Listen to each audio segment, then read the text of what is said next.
organic, unpredictable, unknown, lovely, beautiful, a sense of fulfillment. This is part of the pleasures of life and not the chores of life.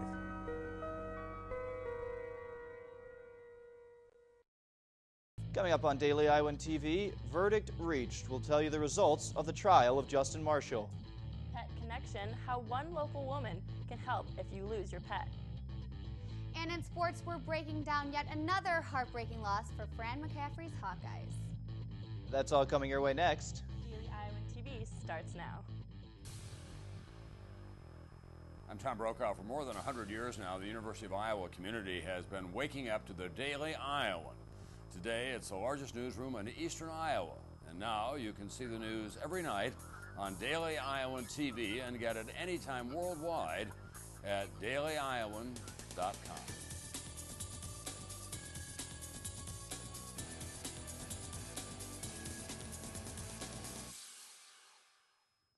Good evening and welcome to your Thursday edition of Daily Iowan TV. I'm Ian Martin.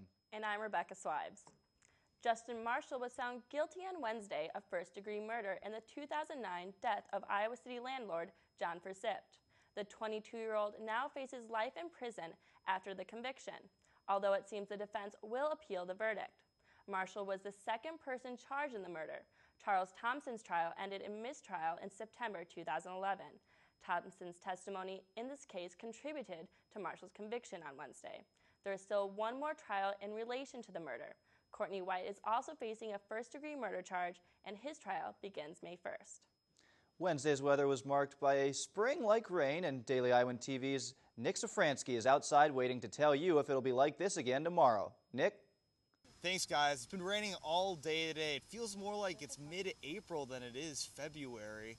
Temperature got up to about 37 degrees today and should be down to a chilly 21 at night. So don't put away your umbrellas quite yet because the rain is not going away. Thanks, guys. Back to you. Thanks, Nick. And now to state politics. Another woman has announced a run for Tom Harkin's soon-to-be vacated Senate seat. Representative Bruce Braley, a four-term House Democrat, announced Thursday through email that he will run for Harkin's position when the elder Democrat retires in 2014.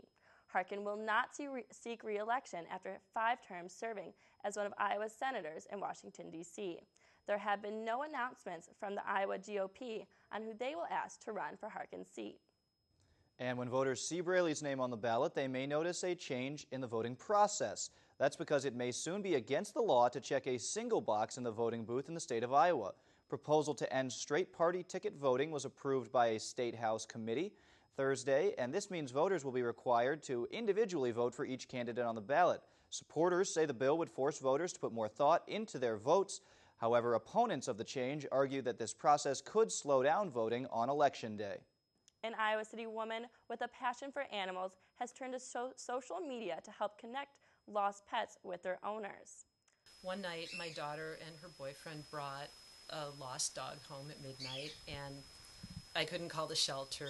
We did call the police to come out and get it because he didn't have a tag, but I kept thinking that the owners would have to wait till, morning to know what had happened to their dog, and I thought, gee, if there were just a Facebook page where I could post it, they could go on there and see that their dog had been picked up by the police and at least know that the dog was okay. So, Susan Preppershaw created Iowa City Lost Pets, a Facebook page on which she posts pictures of stray animals she finds and alerts the community of lost pet reports. She hopes the page might provide comfort to owners who have lost their furry friends after the Iowa City Animal Care and Adoption Center has closed for the day. Though the center itself has not yet utilized social media to help connect lost pets with their owners, they agree that spreading the word is key to bringing your pet home. But the main thing is just get the word out that you're missing it and don't assume that it's just going to come back on its own. If you find or see a stray animal, first call the police to file a lost animal report and then post a picture or description on the Iowa City Lost Pets Facebook page to help them find their homes. The State Board of Regents is supporting the University of Iowa's decision to fire a former professor. The board voted at their Wednesday meeting to uphold the decision to fire Malik Jawade. Jawade was fired in August for harassing behavior. This came after Jawade sent hundreds of unprofessional and harassing emails to a wide range of colleagues. A faculty panel concluded that he violated policies on harassment, disruptive behavior, and ethics. And still to come on Daily Iowan TV, the University of Northern Iowa has a new president. We'll tell you about the new leader. And we're getting you ready for everything going on this weekend in Hawkeye sports. But first, throwing it over to a now much drier Nick Safransky in the studio for a look at the forecast for the rest of the week. Nick? Hey again, guys, I'm back in the studio and happy to report that the rain did not follow me back indoors. Let's take a look into the forecast for the rest of the week. Friday will be partly cloudy with the high of 37 degrees. Saturday will climb up to 43 degrees and there's a 20% chance of rain. Sunday will be the warmest day we've had lately as the temp will climb to a warm 54 degrees. But it looks like it could be a day similar to Thursday as there is a 40% chance of rain. Monday will fall back down to a high of 36 degrees and Tuesday and Wednesday will continue that high trend of 34 and 32 degrees. Well, Ian and Rebecca, looks like we won't be able to escape these wet and cloudy days for a while. Back to you guys at the desk. Thanks again, Nick. And there's a new head panther in Cedar Falls. The Iowa Board of Regents announced Thursday that William N. Rood will be the 10th president in the history of the University of Northern Iowa, effective June 1st. Dr. Rood is currently president of Shippensburg University in Pennsylvania, a public school with an enrollment just shy of 8,000. Rood has a couple previous Midwest ties, though, as he received his undergraduate degree at the University of North Dakota and both his master's and PhD at Nebraska-Lincoln. Now let's take a look at what's going on outside of Iowa. A bizarre story is unfolding in Los Angeles as police are hunting an ex-officer who may actively be hunting them. Thousands of police officers are searching for Christopher Donner, who was fired from the LAPD in 2008 for making false statements. Dorner has already killed multiple people, including a Cal State Fullerton assistant women's basketball coach. The former officer declared on Facebook that he's looking to bring, quote, asymmetrical warfare to those in LAPD uniform, end quote. And in more positive news from LA, two 14-year-old Afghan boys will walk the red carpet at the Oscars after their short film Buzkashi Boys was nominated for a Best Live Action Short Film. The boys star in the movie as two young paupers in the Kabul set film, while the VIP treatment will be old hat for one of them, whose father is a well-known Afghan actor. It could be culture shock for the other, who grew up peddling maps and dictionaries to tourists in his Afghan city. For him, it will be his first time leaving his native country and his first time ever on an airplane. And now we will throw it over to our own Olympic caliber anchor, Lauren Moss, who's in the Daily Iowan TV sports studio. Lauren? Hi guys, and welcome back to the Daily Iowan TV Sports Studio. 3-7. That's exactly what Fran McCaffrey's men's basketball program faces, yet after another overtime loss last night. It's not exactly the record you want to have in conference play with more than halfway through Big Ten Conference. And what hurts even more is 6 out of those 7 losses, Iowa just didn't have a chance, but they had a pretty big shot for the win. But poor free throw shooting and late game execution has plagued a young squad who saw the ball not bounce their way again last night in Madison. And much more on that later, but we start tonight with another Hawkeye squad looking to avoid a slide in conference play. Lisa Bluter's squad takes on Minnesota tonight in the Twin Cities, trying to avoid a 3-game skid. If Bluter's bunch is trying to turn things around, a big part of the reason will undoubtedly be the big play of senior leader Morgan Johnson. And Daily Iowan TV sports reporter Allie Raisley makes her debut tonight by explaining why Johnson is making just as many waves off the court as she is on. Morgan Johnson's basketball career will be ending in a few months, but Johnson has bigger plans for her future. I am applying for med school, and I'm trying to get into med school, whether it's here at Carver or elsewhere. I want to get into med school so I can hopefully reach third world countries with medicine and work in that aspect of medicine. That's always been my dream and my passion. While she has a dream to work in medicine, she's used her passion and skills that she's learned through basketball to apply to her studies. I think my work ethic is really applied. I'm not the smartest one in my classes ever, but I will outwork anybody to try to get that A or that B, whatever it is. And just taking that from basketball and applying it to school has really helped me succeed. Time is an issue for a D1 athlete as well as a pre-med student. However, Johnson has been able to balance her time on the court and her time in the classroom. Being a pre-med major means you have to be extremely organized with what you do, especially playing Division I athletics. You just have to understand that you're not going to have the same amount of time to go out and have fun as your classmates or peers, but you have to be on top of things weeks and more in advance than they are, and just understanding that they don't have the same commitments that you do. Johnson's commitments may be different than your average college student's, but her head is to the grindstone for the next couple weeks in order to finish what she started 4 years ago.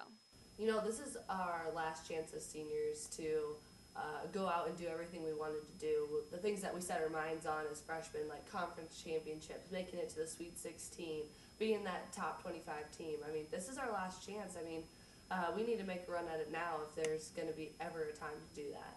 And for Morgan Johnson, the time is now. Allie Raisley, Daily Iowan TV Sports. And a whole lot going on in Hawkeye athletics over the weekend as well. And as you could expect, a lot of that taking place right here in Iowa City. The men's gymnastics team kicks things off Friday at 1 p.m., taking on Minnesota, and the Lady Gymhawks will compete later in the day versus Michigan State. The women's tennis team is also in town, taking on Creighton, while both the men and women's swimming teams are in action as well, taking on the Leathernecks on Western Illinois at 6 p.m. Wrestling takes their show on the road to Assembly Hall, taking on the Fighting Illini of Illinois to cap off Friday night action. And more of the same Saturday, the men's basketball team looks to rebound versus Northwestern in Iowa City. And across town, you can check out the men's tennis team as they take on Creighton and Butler. And as promised, more on Iowa's defeat last night in Madison. And for that, we welcome our own men's basketball reporter, Eric, down to the set. And Eric, what happened last night? You know, it's the developing theme of the season for this team. They can't execute down the stretch, and they had a shot to win it at the end and in overtime, and they just let that lead slip away. The team really needs leading scorer Devin Marble to break out of this funk he's been in recently, because down the stretch at the end of regulation and overtime, they didn't have anybody to turn to offensively to make that shot, and it was really their Achilles heel last night. I mean, obviously the team made it to overtime. Were there any positive things you could take from the game? Yeah, definitely some positives. Melsan Basabi continues his strong play, especially early in the first half. The Iowa offense looked a little out of rhythm. He really asserted himself on the offensive end. That was someone they can look to. Unfortunately, he fouled out near the end, so they didn't have him to turn to, but freshman point guard Mike Gazelle, he also had a big game, led the team with 14 points. He seemed to be confident handling the ball and shooting it as well, so they're getting good play from a lot of guys. It's just the top guys, Aaron White, Devin Marble specifically, that could pick it up a notch, that could really put them over the top in some of these games. Right, and obviously the end of the season is coming close. Where do they go now? Fortunately for the Hawkeyes, the hardest part of their schedule is behind them. They have one really tough game on the road at Indiana. Most likely going to be a loss, but you never know. But fortunately for them, they have a lot of easier games coming up down the stretch. All they had to do was go 6-3 in the second half of the season. They go 9-9 in Big Ten play. That could be enough to get some attention to get into the NCAA tournament, and with the Big Ten tournament at the end of the year, do some damage, knock off a couple of teams.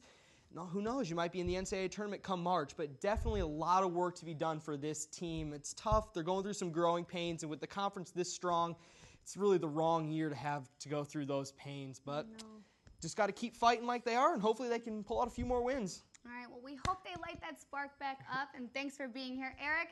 And we'll get you caught up on everything black and gold on this Sunday, but now that's all for us here in sports. Back to you guys at the desk.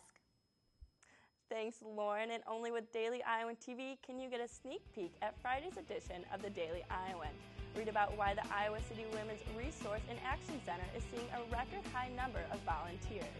Also read about the plans for the Chauncey Complex in Iowa City. Well, that's your latest edition of Daily Iowan TV. Check us out anytime, though, at dailyiowan.com.